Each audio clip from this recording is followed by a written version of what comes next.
Amen. Amen. Elle n'est pas possédée. C'est juste les hormones. Alléluia.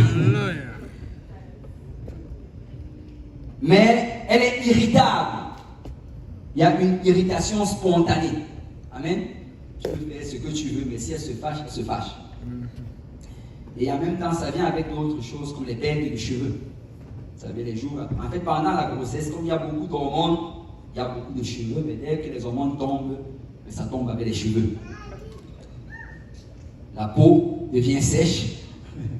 Et il y a toutes ces affaires-là qui arrivent. Et tu vois, Moïse se présente devant cette femme qui a un enfant qui est en train de souffrir dans toute sa douleur, dans ces moments difficiles. Il vient dire, chérie, je ne sais même pas combien il a commencé. Tu te rappelles quand j'étais revenu du désert et je t'avais dit que Dieu m'a dit qu'on va en Égypte? Il dit, oh, oui, je me rappelle. On va y aller, n'est-ce pas? Il dit, oui. Il vient de me dire autre chose. C'est quoi? On doit partir maintenant. Bon. Et la Bible dit que quand Moïse s'est présenté devant Séphora, en fait, on ne développe pas comme ceci, mais la Bible nous dit qu'ils se sont levés, ils sont partis. Amen. Parce que Séphora, c'était une femme de Dieu. Amen. Et vous savez, nous devons prier pour les femmes de nos pasteurs. Amen. Je ne suis pas juste en train de prêcher pour ma paroisse. Amen. Mais je parle vraiment pour nos femmes de pasteurs. Amen. Quelqu'un doit prier pour maman Jolie. Amen. Quelqu'un doit prier pour maman Luc. Amen. Quelqu'un doit prier pour maman Barbosa. Amen. Nous devons prier pour nos femmes de pasteurs. Vous savez, c'est quelque chose. Quand l'homme de Dieu entend, c'est que tu entends quelque chose. Mais le problème, c'est que souvent, c'est toi seul qui l'as entendu. Et quand tu te pointes devant ton épouse, elle n'a pas entendu la même chose. Mais ça prend une femme de Dieu pour dire, au travers de ta voix, j'entends la voix du Seigneur. Amen. Au travers de ta voix, je reconnais. Et femmes de Dieu, je ne parle pas juste des femmes de pasteurs.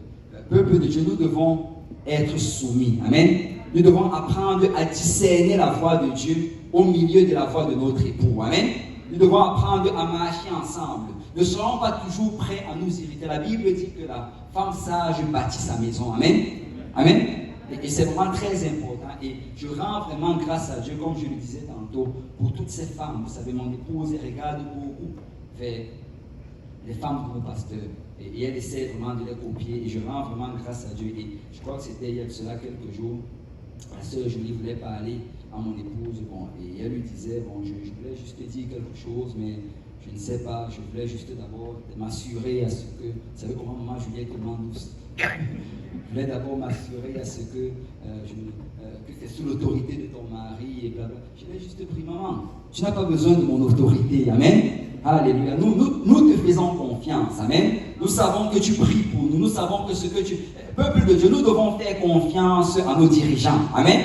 Nous devons faire confiance à ces bergers que le Seigneur a placés sur nous. Arrêtons de toujours vouloir discuter. Arrêtons de toujours vouloir argumenter. Peuple de Dieu, s'ils ont été mis par Dieu sur cette église, c'est pour notre bien.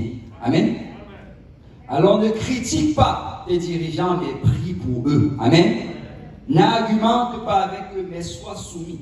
Et permets vraiment au Seigneur de les utiliser pour te bénir. Donc, elle se lève avec son mari et ils prennent la route pour aller en Égypte. Et alors qu'ils sont en train de partir, dans Exode chapitre 4, verset 24, la Bible dit, pendant le voyage, en un lieu où Moïse passa la nuit, l'Éternel l'attaqua et voulut le faire mourir. Séphora prit une pierre aiguë, coupa le prépuce de son fils et le jeta aux pieds de Moïse en disant, tu es pour moi un époux de sang.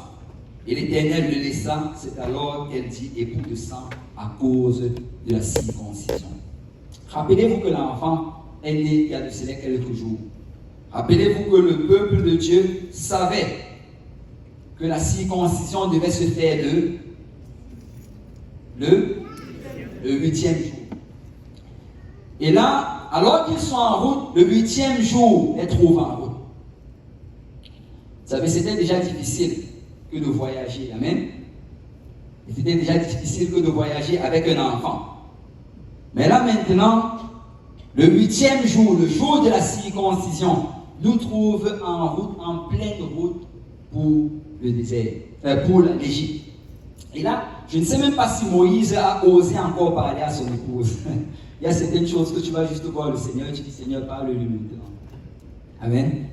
Il y a juste certaines choses. Et homme de Dieu, apprend à aller voir son père. Amen. Apprend à aller voir son père pour lui demander certaines choses de lui dire. J'ai appris cela très tôt dans le mariage. Il y a certaines choses que ça prend que Dieu lui parle d'abord. Amen. Ça prend que je prie d'abord pour elle. Et quand le Seigneur va lui parler, quand je vais approcher cela, ça va passer. Parce que si tu essaies seulement de le faire par ta propre force, c'est pour ça qu'il y a des disputes. C'est pour ça qu'il y a des divisions. Mais si son père lui parle en premier, laisse-moi te dire que ça va passer. Amen. Et voilà donc qu'ils sont le 8e jour. Et ils sont dans le désert.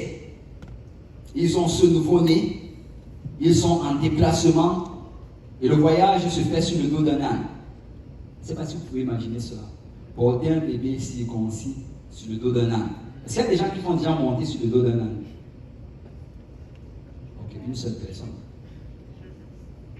Peut-être. Le cheval, non, c'est pas la même chose. L'âne est têtu. Et Séphora regarde cela. Moïse regarde cela. Et d'une certaine manière, je vois qu'ils sont arrivés à un consensus. Nous sommes peut-être le 8e jour, mais on va le faire après. Amen. Nous sommes peut-être le 8e jour, mais je crois que ça peut un peu attendre. Je crois que le Seigneur va comprendre. Nous sommes en train de faire son œuvre. Nous sommes en train, alléluia, d'aller en Égypte. Nous ne sommes pas en train de faire... C'est pas comme si on allait en vacances. Amen. C'est pas comme si on était en train de faire notre propre business. Nous sommes en train de servir le Seigneur. Je sais que c'est le 8e jour. Je sais que c'est ce que le Seigneur a dit. Mais je crois qu'on va repousser cela à un autre jour. Vous savez, nous pouvons trouver des excuses pour ne pas faire ce que Dieu demande. Nous pouvons nous raisonner nous-mêmes, trouver des arguments, démontrer, expliquer, argumenter, mais en fin de compte, ce que le Seigneur a dit demeure. Amen. En fin de compte, ce que la parole de Dieu déclare demeure.